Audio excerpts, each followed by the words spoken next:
করবে লালি।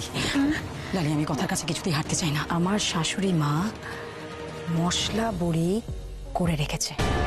কথা ধারাবাহিকের আজকের পর্ব। ধারাবাহিকের শুরুতেই দেখা যায় কথা সবার ঘরেই টিকা দেয়, শুধু চিত্রার ঘর ছাড়া।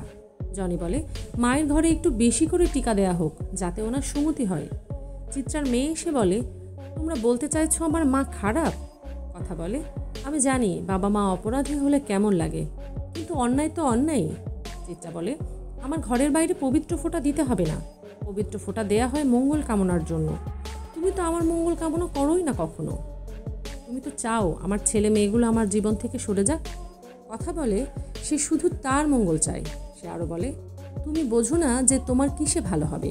জনি বলে, আপনি কথার সাথে এমন ব্যবহার করছেন কেন? চিত্রা বলে, যেদিন তোমার আর তোমার স্বামীর ক্ষতি করবে সেদিন বুঝবে কেন বলছি। রেখা চিত্রাকে বলে, তুমি চাইছো এই সংসারে ভাঙন ধরাতে, তা তুমি কোনো দিনও পারবে না কথা থাকতে। এরপর কথার জনিকে বলে, পুজো আর্চার দিনে এসব অশান্তি আমার ভালো লাগে না, যাও সবাই সবার কাজে যাও। তারপর কথা চিত্রার ঘরের সামনে নজর টিকা দিতে গেলে চিত্রা তাকে আটকে দেয়। কথা বলে, আমার সংসারের জন্য মঙ্গল কামনা করতে যাচ্ছি, তুমি আমাকে আটকাতে পারবে না। দৃশ্য পরিবর্তন হলে দেখানো হয় কর্তা দিদি চিকি আর মাফিনকে চুপচাপ দাঁড়িয়ে পুজোর কাজ দেখতে বলে। তখন সেখানে কথা আসে আর বলে, চিত্রা কিছু একটা ক্ষতি এই পরিবারের করবেই। রেখা বলে, আর তুমি যে কিছু হতে দেবে না সে কথাও আমি জানি। কথা বলে, এখন আমি আর আগের আমি এক নই, এখন আমি একজন মা, আর আমার সন্তানের উপর যদি কোনো বিপদ আসে আমি কি থেকে কি করব তার কোনো ঠিক নেই।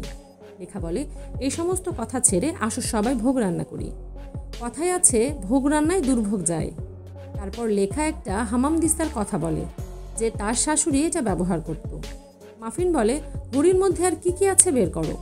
চিকি বলে, আমাদের একটা পুরনো গল্প বলো না। তারপর লেখা ওদের গল্প শোনায় যে আগে অনেক মানুষ থাকতো, অনেক, কেউ খেতে বসতো, কেউ ভোগ রান্না করতো, কেউ মিষ্টি বানাতো। মাফিন বলে, সুগার তো স্বাস্থ্যের জন্য ভালো নয়। মাফিন আর চিকি ঝগড়া করতে নিলে কথা চলে আসে। পানদানি নিয়ে চিকি বলে, এটা আমাকে দিয়ে দিক। অতিথি চিত্রা আর লালি আড়াল থেকে এদের দেখছিল। লালি চিত্রাকে বলে, এদের ভোগ রান্না নষ্ট করে দেন ম্যাডাম। চিত্রা বলে, আগে ওদের প্ল্যান বুঝতে দে, ওদের কপালে দুর্ভোগ আছে। ঋতু বলে, আমার তো অনেক কাজ আমি জানি। কথা তখন বলে, এবার ঋতুই ভোগটা রান্না করো। লেখা বলে, এবার ভোগ রান্নার দায়িত্ব তোমার, আর জনি তোমাকে সাহায্য করবে। তখনই চিত্রা আসে আর বলে, এবারের ভোগ তো প্রতিবার আমিই রান্না করতাম, এবারও আমিই ভোগ রান্না করব।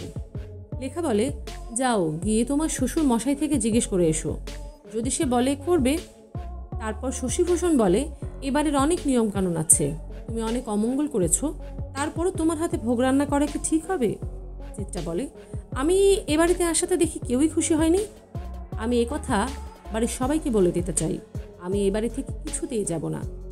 শশীভূষণ বলে, কথা তুমি যেদিন বাড়িতে এসেছো সেই দিনই বুঝেছি, শুধু বাচ্চা দুটো এ বাড়িতে আছে বলে আমি আর পারিবারিক অশান্তি বাড়াতে চাই না। আজকের পর্ব এখানেই শেষ হয়, দেখা হবে আগামী পর্বে।